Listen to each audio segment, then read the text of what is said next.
be honest with you, I knew we were going to be on fish. We had good weather, a big boat, a bunch of good anglers, and it's Hubbard's Marine. You know, we all see what they bring in. One good thing about going out on Hubbard's private trip, and it's something I never really knew he had until I inquired. You know, you think about Hubbard's or head boats and that kind of thing, and there's usually, you know, 30 to 50 people on them and kind of a slow boat. Well, Hubbard's over there's got some nice boats for private charters. So I knew it was going to be a hot day wherever we went. The best thing is you can take like 10 or 12 people with you, and that's what we did. I brought them all.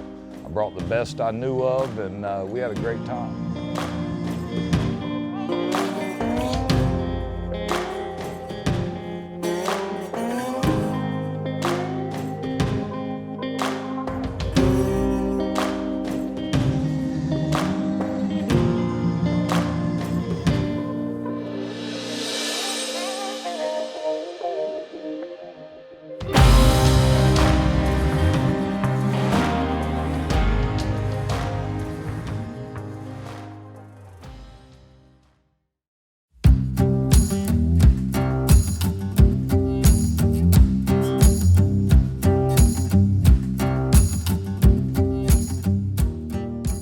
You know, I thought about this trip. Dylan Hubbard, Hubbard's Marine, definitely leaders in the industry, in the fishing industry. Great on social media, the internet, just a really good organization to be involved with. We've had them involved with us on the radio show forever. Dylan calls in, and a lot of times I use his info on what we're gonna do or go out and go fishing for as far as depth. Very knowledgeable about the fishery on this coast. And I thought, you know, with gas prices going up like they are, let's jump on a boat with Hubbard's and see what he can do. You know, we all see it on social media, all those fish he catches. So this trip kind of came together just because Mike really wanted to come see what all the hype was about here at Hubbard's Marina. We've been doing it so long, for so many years and so many generations. He wanted to get out with us and try the unique Flying Hub 2, first of its kind in the entire nation, flying out there on those hydrofoils. Plus, Captain Dave Singletary is a lifelong friend of Mike Mahoney and the whole Weirdo Crew that he fishes with. So it worked out really well. Mike wanted to fish with Captain Dave, and he wanted to try the Flying Hub 2. So all the pieces just kind of fell together in order to make this trip happen. So today I got my good buddy Dave Singletary, Captain Dave, working for Hubbard's Marina.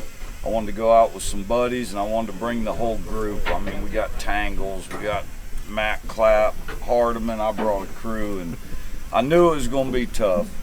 We're a couple days off the full moon. What you got planned for us today, Dave? Well, we're in some really good hard bottom right now. We got to get through this gauntlet of red snapper that we're getting right now, but there's a lot of big scamps and gags. Red grouper, we've gotten some shorts that have come up, some mangoes and stuff.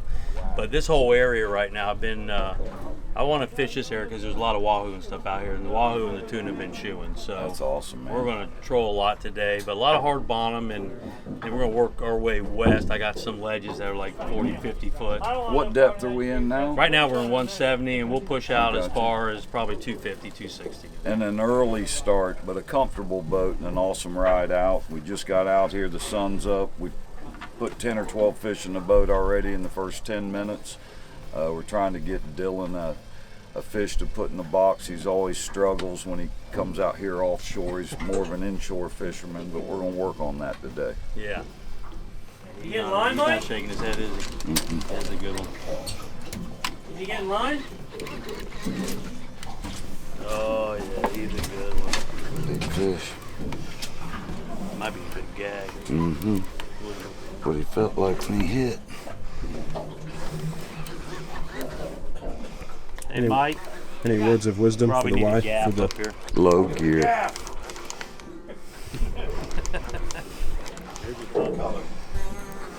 This is a giant catfish, Mike. Oh my God. Wait to see the size of this catfish. I saw that. Change gears. We ain't 25 years old anymore, Mike. That's gotta be a gag when he shoots out. Look at this side. Look at this gag.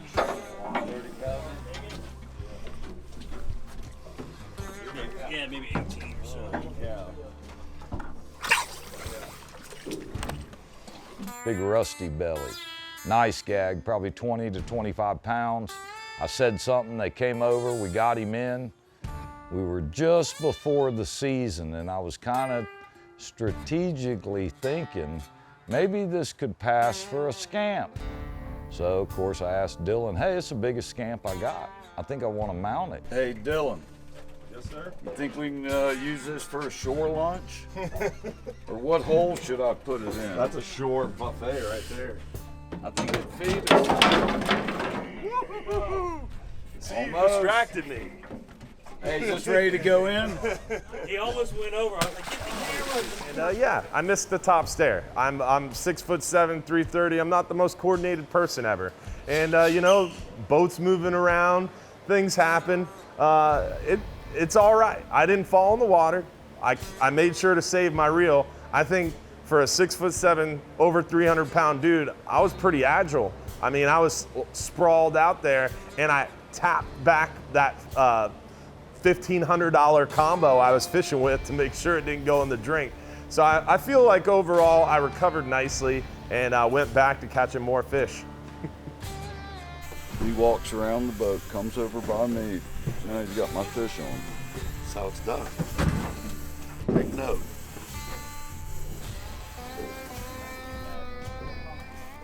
Mango. Oh yeah, boys. That's a main girl. That is a Main big girl, old yeah. girl right there. I got you. Main girl, don't count. Looking forward to this one. A lot more flim flamming's gonna happen. Gonna have to get creative. Gonna come up with some new material we've been thinking about. And I got some things, some tricks up my sleeve for these guys. Yo, they don't know yet, but I brought my special Flim Flam shirt. And when I put that on, Flim Flam's really gonna start. Nobody really is expecting it, but they think it's gonna happen, but it's about to happen. Okay. Here we go. Times are about to change. The games are about to be played. You just take his whole wallet, he don't even know. I'm about to flim him good. What should I put in there? Something that's nasty. Something that doesn't come out easy. Like some eyes or something. Guts. Guts? Guts. So we're going with guts. That's what we're going. He'll feel when they start dripping down his But I leg. need maybe like a diversion. You just give me the signal and I'll be all in him. I'm gonna drop it. No problem. Eddie's becoming a victim right now. You kind of feel sorry for him. But I've known Eddie a long time and he deserves it.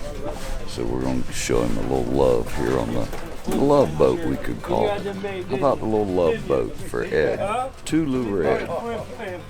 Stay tuned.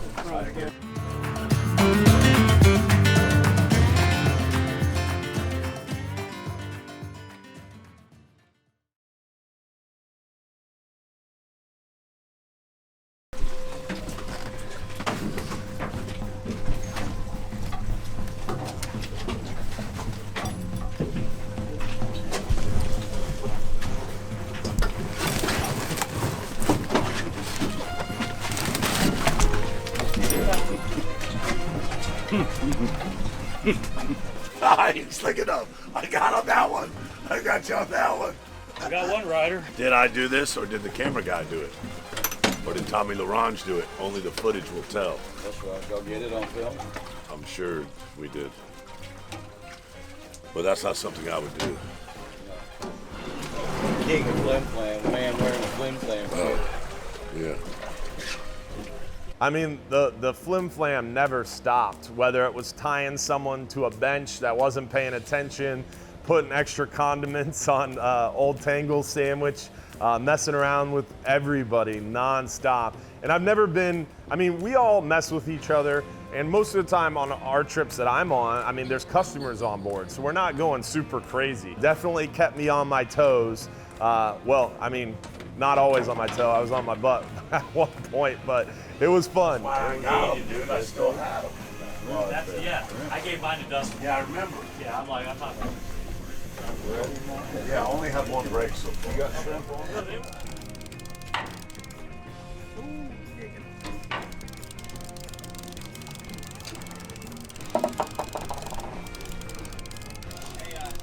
Yeah. Big old red snapper. Yeah, he's a good one.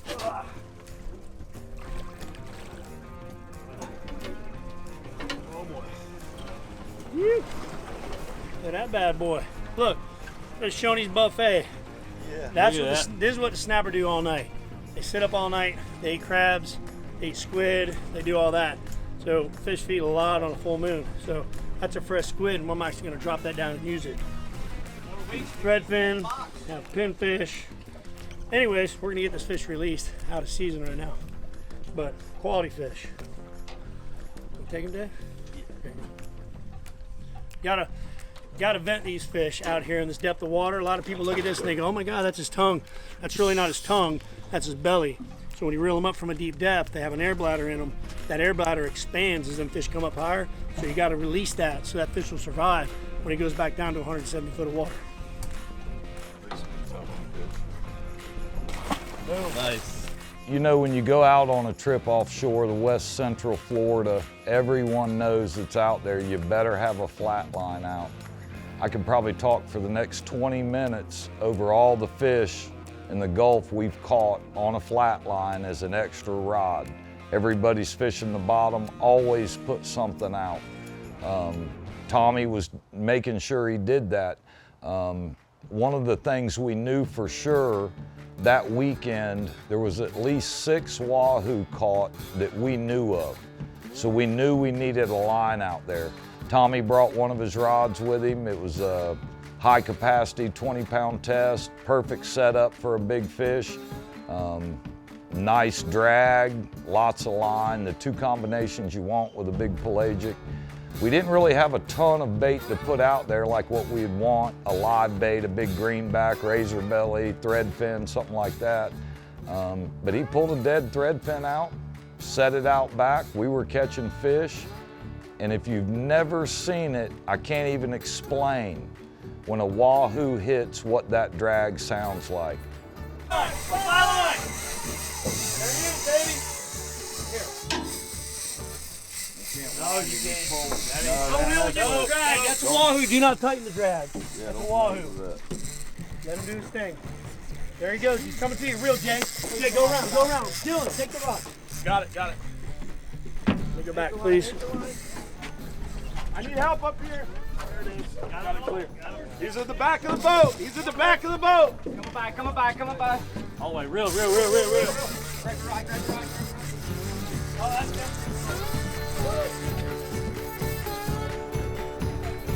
I need this.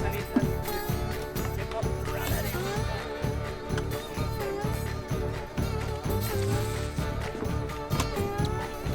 Hold on. Yeah. There you go. Oh, that's a wahoo. Here, grab this. Jay, grab the rod. It's a wahoo. Here, grab it. That's definitely a wahoo. Don't move these rods. Who's reeling this thing? Hey, who's fighting it? Give it to Jay. Jay, take your rod. Give me that. Hey, don't horse him, Jay. Just nice, easy cranks, buddy, all right? That's only 20-pound mono on there and 40-pound wire. Yep, just lift up. And reel down when you can. That's a lot of dead weight right there. They ain't bringing no one in. Huh? If you got a lot of reeling in, they ain't bringing nothing in. Yeah. Take your thumb off that line. Yeah.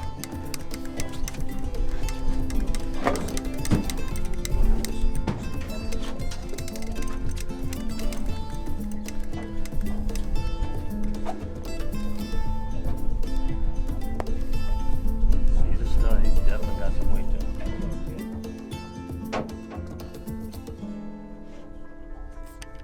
Come down, guys.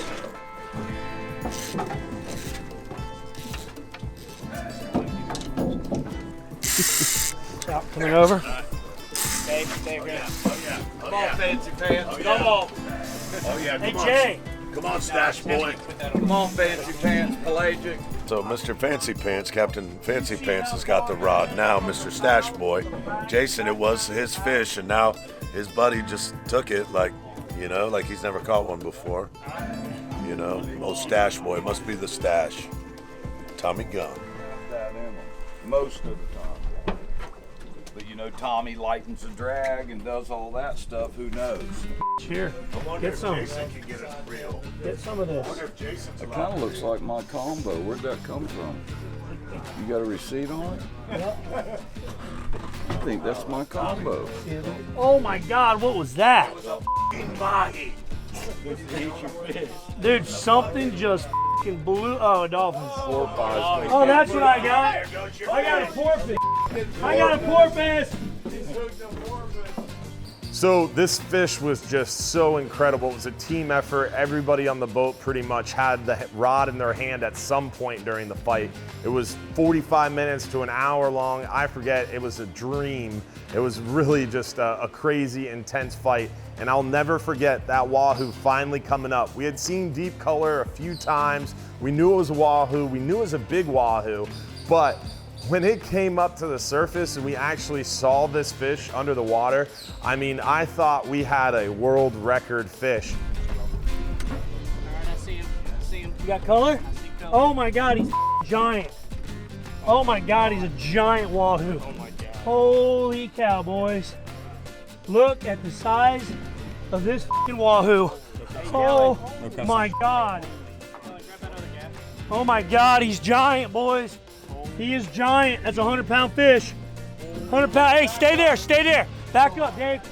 Dude, it's a 100-pound fish. Back up. Dave, back up for me, buddy, please. Hey, mates, up here, please. Oh my God. Oh my God. Dave, forward. Forward, Dave, forward. Forward. In the head, please. In the head. Bam, got him. Woo! Woo! 100-pound who, baby? Wait till you see this son of a right here. This thing right here. Back up!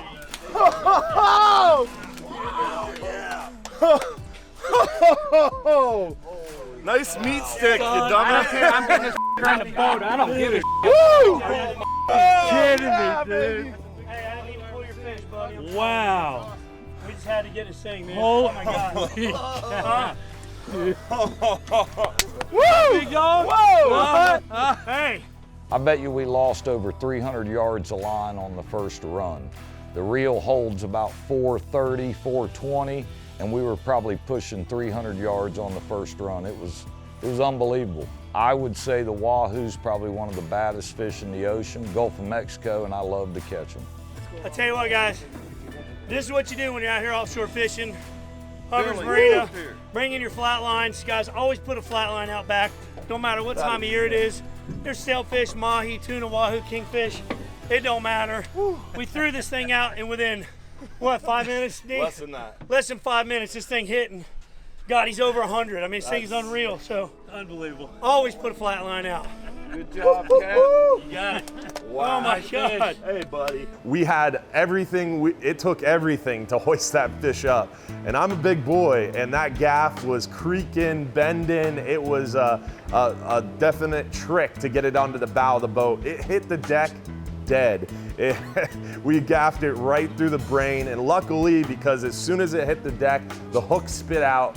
We had one barb of one treble hook in the mouth of that fish, and it was bent considerably. So we were seconds away from losing that fish. It was only 20-pound mono. It had been frayed up. The whole time we're reeling, we're seeing big sections of frayed line. It had got caught around the lower unit once or twice. It had been caught in the anchor line at least twice. It was an incredible fight, incredible gap shot, an incredible amount of teamwork on the rod, behind the wheel, behind the communication. Captain Tommy at one point was like on the roof. I still don't know to this day how he got up there. There's no ladder. No one's supposed to be up there. It was just, it was a crazy team effort to land this fish and something truly unforgettable. And I'll never forget that fish coming up in the water column and seeing it for the first time. We were just all screaming. And it seemed to me when we stuck it, brought it on the boat, I thought it was gonna be 110, 115. I wouldn't have been surprised if it weighed in at 120. But we put 2 gaffs in it, so it had 2 gaffs holes. Then the fish was too big. We have the largest Ingle cooler that they make that's on the market. And this fish didn't fit in the cooler. So we ended up having to cut the fish's tail to get them packed in ice. We bled them really, really well too to make sure the quality of the meat was super high. So we bled them, we cut them to fit them in the cooler, and we had 2 gaffs in them. So he lost a considerable amount of weight, in my opinion. He ended up weighing in at like 94.5 and change. I think it would have easily gone 100 pounds if we didn't, if we kind of tournament dressed him, plugged the gaff holes, slushed the fish box, didn't have to cut him. I think he would have gone in a kill bag, you know, if it was a fishing tournament. I think he would have gone 100 plus, because easily lost 10% of its weight in blood that we expelled from the fish to keep the quality of the meat high. So I think it would have been 100 pounds, maybe a little bit more, I don't know. But you know, hindsight's 2020, and still an almost 95-pound wahoo. You don't hear about that much here in Central West Florida. I know of only one that we've caught. Ended up weighing in at 97 pounds in the last 10 years. So it was definitely one of those fish that is a trophy catch, fish of a lifetime, and just so cool to happen with a group of buddies on the boat filming a fishing show like this. It just, it all came together. It was a really kind of unique experience, and I hesitate to say this, but almost kind of magical, you know? It was something I won't soon forget, for sure.